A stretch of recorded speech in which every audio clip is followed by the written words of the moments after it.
My name is Vivek Mirani and my roll number is 21ME10099. For the DIY project, we need to disassemble and assemble a machine and show the working of the components inside. And I have chosen this Philips home theater speaker as my model.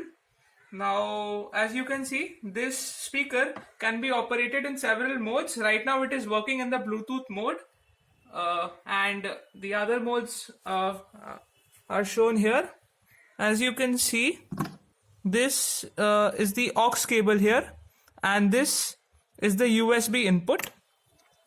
Now this is the LED display which shows the mode as well as the volume of the speaker right now. I will be using this screwdriver for disassembling this speaker, which comes with several nuts, but I will be using only one of them.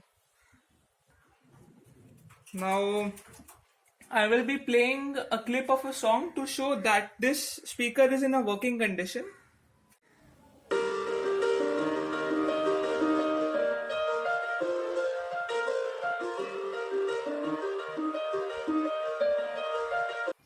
So the quality of the speaker is really good and it is in a perfectly working condition. So this has a glass front and a plastic body behind. It gets the power supply from here, and this switch, which is in the on position right now, it supplies power to the speaker.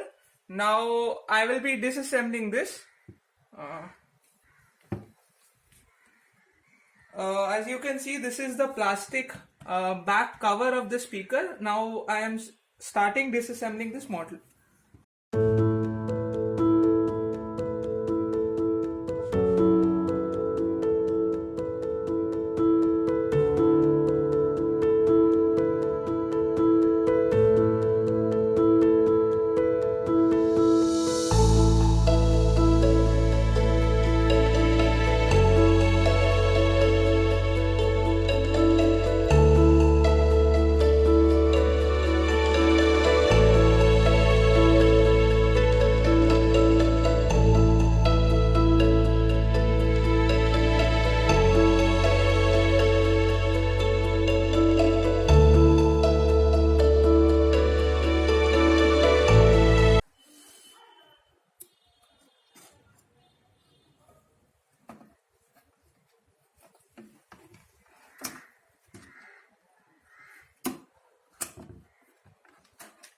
As you can see, the power supply, the power cable, it directly enters the speaker through this fuse. Now from there it goes to the transformer, then to the circuit board, and these are the two speakers which actually produce the sound which we hear. Now this is the circuit for operating the modes in which the speaker is going to work. This.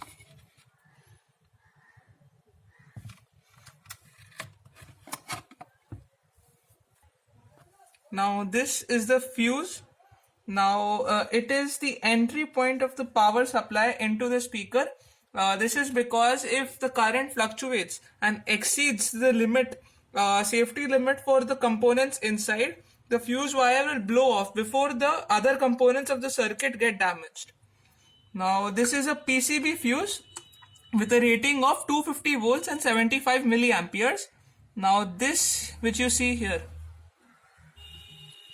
it is the fuse wire which is enclosed in a glass coating enclosure which protects the fuse wire so that it can be replaced easily. Now the framework inside the speaker, it is made up of this plastic board. This plastic board, it is very rigid, as well as it can be cut easily to fit the different components of this speaker. From the fuse wire, the power gets transmitted to the transformer, which is labeled as trans X over here, and these two red wires, they transmit the power to the primary coil.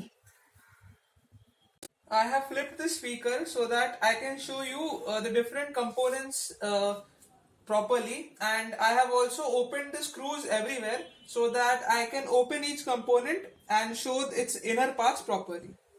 Now this is the X transformer. Uh, this is a single phase laminated core transformer, and the power supply from the fuse, it directly goes into the primary coil of this transformer, this one, and the output power comes from the secondary coil of this transformer. There are these EI laminations which reduce power lost due to eddy currents in the iron core, and there is a shield between the primary and the secondary coils to reduce electromagnetic interference. Now, two blue wires, two yellow wires, and a black wire emerge from the secondary coil of this transformer, and they go into the circuit board here and here.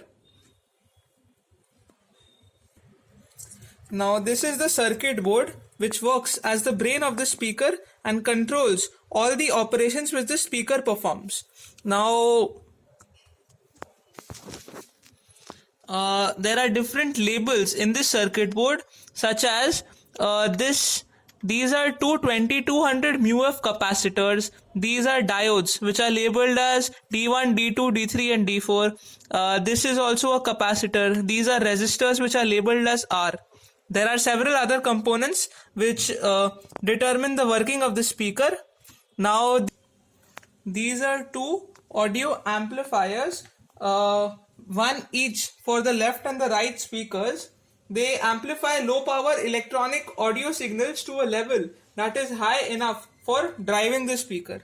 This is a 1 ampere voltage regulator, this one, and this is the heat sink. This is the heat sink. It is used for cooling the heat which is generated by these audio amplifiers, and this heat is conducted to the air which flows between these spaces, and it is made of a material which has high heat capacity and high thermal conductivity, so that heat is easily conducted to the fluid, which is air in this case, which flows in between, and also so that it doesn't get itself heated up due to the heat generated by these audio amplifiers. Now this is the side board which regulates the mode in which the speaker will be working. For example, the USB drive which we insert here, it comes into this place, and the signals which determine the mode in which the speaker will work, they are conducted through these wires into this circuit board.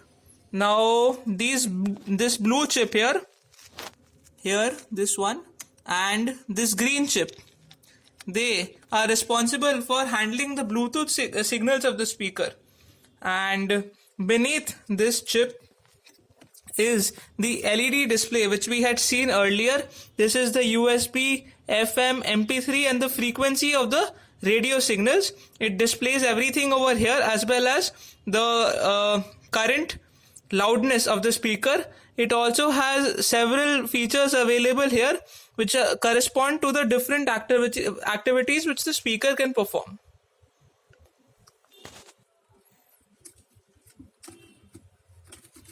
Now these are the two speakers, this and this, which are responsible for actually producing the sound which we hear. Now I have opened the screws for this speaker to show you how does it look.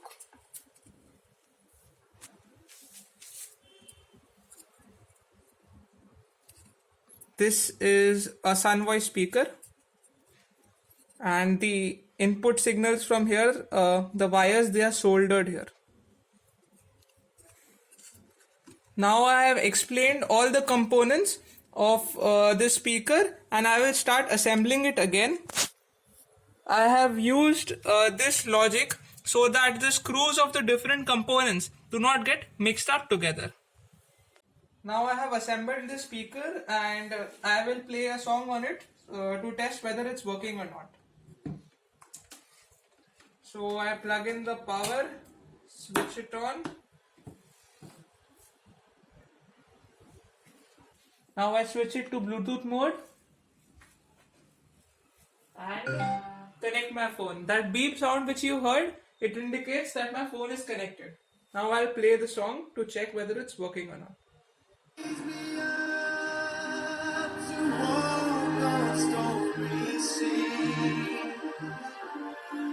I am strong when I am on your shoulders. You raise me up to more than I can be. Thank you.